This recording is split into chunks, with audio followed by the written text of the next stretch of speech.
નકલી દૂધના વેપારનો પર્દાફાશ કરવા જતા આપ નેતા યુવરાજસિંહ જાડેજા પર જીવલેણ હુમલો થયો। એક ટેન્કરથી યુવરાજસિંહ જાડેજાને મારવાના પ્રયાસ થયા છે। નમસ્કાર, હું છું ચંદ્રિકા પુત્ર નિરાલી। આવો જોઈએ શું છે સમગ્ર મામલો। નમસ્કાર, જય હિન્દ, જય ભારત। યુવરાજસિંહ જાડેજા આજે જોવા જઈએ તો એક ઘટના જે બની છે એની ચર્ચા તમારા સાથે કરવી છે। ઘણા સમયથી જોઈએ છે કે ગુજરાતની અંદર નકલી દૂધનો વેપાર એ બેફામ અને બેલગામ ચાલી રહ્યો છે અને તેની પાછળ છેલ્લા 3 મહિનાથી અમે સતત મહેનત કરી રહ્યા હતા અને મહેનત જોવા જઈએ તો જે જગ્યાએ નકલી દૂધ બને અને એ જગ્યાએથી અલગ અલગ વિસ્તારોની અંદર જતું હોય એવી ઘણી બધી શંકાઓ અમારા સામે આવી હતી। તો જેમાં વિસાવદરની બાજુમાં જે હનુમાન ખીજડીયા કરીને જે ગામ છે, જે કંઈ ખાસ કરીને જોવા જઈએ તો ગોપાલભાઈના જે મત વિસ્તારની બાજુનું જે ગામ એટલે કે હનુમાન ખીજડીયા, અને એ હનુમાન ખીજડીયામાંથી રોજ જોવા જઈએ તો 2 જેટલા ટેન્કરો જે છે એ 2 જેટલા ટેન્કરો નીકળે અને એ 2 જેટલા ટેન્કરો રોજ ગાંધીનગરની બાજુમાં આવેલા અરવલ્લી અને એ અરવલ્લી સુધી એ ટેન્કરો પહોંચે। હવે અમે સતત આ ટેન્કરોની પાછળ અને સતત કહી શકાય તેને ઉજાગર કરવા માટે દૂધ સાચું છે કે દૂધ ખોટું છે એને ઉજાગર કરવા માટે સતત મથી રહ્યા હતા। પરંતુ આજે જોવા જઈએ તો જ્યારે બાજુનું જ ગામ આપણે પરબ બાવડી અને પરબ બાવડીથી જ્યારે હનુમાન ખીજડીયા તરફ અમે જ્યારે રિટર્ન થતા હતા ત્યારે અમારી પર જીવલેણ હુમલો કરવામાં આવ્યો છે અને જે જીવલેણ હુમલો થયો છે એ આ ટેન્કર દ્વારા થયો છે। સૌપ્રથમ આ જે ટેન્કર છે એ ટેન્કર દ્વારા અમારી પર જીવલેણ હુમલો કરવામાં આવ્યો। જે ડ્રાઈવર હતા અને બીજા જે અન્ય વિક્રમભાઈ કરીને જે બીજા અન્ય ભાઈઓ હતા એના દ્વારા આ ટેન્કર કહી શકાય કે આગળ પહેલા ઊભું રાખી દેવામાં આવ્યું અમારે ગાડીની આગળ, અને પછી બેફામ ગાડી ગલોચ કરવામાં આવી, બેફામ અભદ્ર શબ્દો એ અમારી ઉપર ઉચ્ચારવામાં આવ્યા અને ગાડીની ઉપર મુકાવ મારવામાં આવ્યા। છતાં પણ અમે ત્યાંથી કહી શકાય કે હું હોય, મારા સાથી મિત્ર વિજેન્દ્રભાઈ છે અને મારી સાથે સતત 24 કલાક રહેનાર મારા દિલુભાઈ ઠાકોર, એ બધા જ અમે સાથે, તમે 3 જણા સાથે હતા। તો ગાલી ગલોચ કરીને અમને એમ કીધું કે તમે ગાડીમાંથી ઉતરો, તમે કોણ, આ ગાડીનો પીછો કરવાવાળા, અને એ બધી રીતે અમારી ઉપર કહી શકાય કે અભદ્ર ભાષાઓનો મારો કરવામાં આવ્યો। છતાં પણ અમે ત્યાંથી બચી અને પાછળ ગયા અને અમરનગર વડિયાવાળા રસ્તેથી જ્યારે આગળ નીકળ્યા ત્યારે અમારી ઉપર એક સ્પ્લેન્ડર જેવું બાઇક હતું અને સ્પ્લેન્ડરના બાઇક સાથે એક પથ્થર દ્વારા અમારી ગાડી ઉપર એક હુમલો કરવામાં આવ્યો અને પથ્થર દ્વારા જ્યારે ગાડી ઉપર હુમલો કરવામાં આવ્યો ત્યારબાદ અમે એ ગાડી હતી એટલે ગાડીને પથ્થર લાગી અને આગળ જતો રહ્યો। પછી એક ધોકો એટલે કહી શકાય કે સ્ટીલનો રોલ જે હતો એ રોલ આ ગાડી ઉપર ફેંકવામાં આવ્યો અને ગાડી અમારા બોનેટને ભટકાઈ અને જતો રહ્યો। ત્યારબાદ ત્રીજો હુમલો જે ખીરસરા કરીને જે ગામ છે એ ખીરસરા ગામમાં 2 ગાડીઓ અમને ઘેરીને ઊભી રહી ગઈ અને 2 ગાડીઓ જ્યારે ઘેરીને ઊભી રહી ગઈ ત્યારે ગાડીની અંદર લગભગ 14 થી 15 જેટલા લોકો હતા અને એ 14 થી 15 જેટલા લોકોએ અમારી ઉપર બેફામ એ હુમલો કર્યો અને ગાડીનો અમારો જે હું પાછલી સીટમાં બેઠો હતો એ પાછલી સીટનો કાચ તોડી નાખવામાં આવ્યો। ત્યારબાદ અમારી ડ્રાઈવર સીટમાં જે દિલુભા બેઠા હતા એ દિલુભાને ઘસડી અને રોડ ઉપર ઘસેડવામાં આવ્યા અને તેની ઉપર માથાના ભાગે સ્ટીલનો રોલ મારવામાં આવ્યો। તેની સાથે સાથે અમારી સાથે વિજેન્દ્રભાઈ હતા, એ વિજેન્દ્રભાઈ ઉપર પણ હુમલો કરવામાં આવ્યો, એને પણ ગાડીમાંથી બહાર કાઢી અને એને પણ મારવામાં આવ્યો।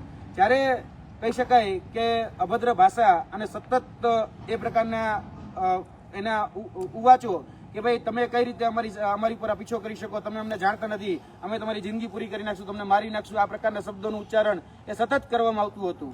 પરંતુ અમારો ઉદ્દેશ્ય એક સાફ હતો કે ગુજરાતની અંદર જ્યાં પણ અમને શંકા લાગી રહી છે કે એ શંકા હતી કે આ નકલી દૂધનો વેપાર એ હનુમાન ખીજડીયાથી લગભગ જોવા જઈએ તો ગુજરાતના અલગ અલગ વિસ્તારોમાં થાય છે।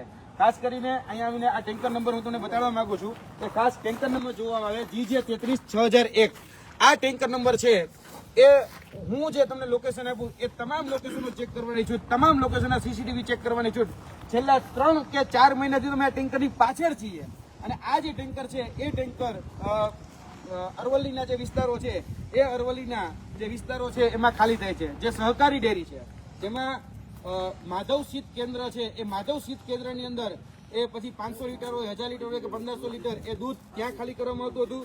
ત્યારબાદ જે તલોદ ગામ છે એ તલોદ ગામની નવી બોરડીની જે આદર્શ ડેરી છે ત્યાં પણ આ દૂધને ખાલી કરવામાં આવતું હતું।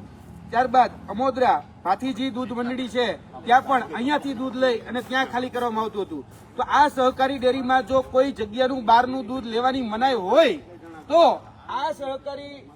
આ દૂધ છે એ કઈ રીતે એ સહકારી ક્ષેત્ર સુધી પહોંચતું હતું।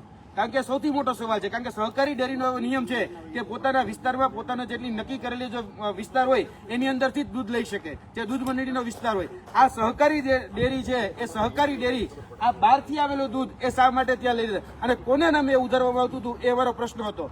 સતત આ બાબત અમે જોઈ રહ્યા હતા, અમને ક્યાંક ને ક્યાંક શંકાઓ જઈ રહી હતી.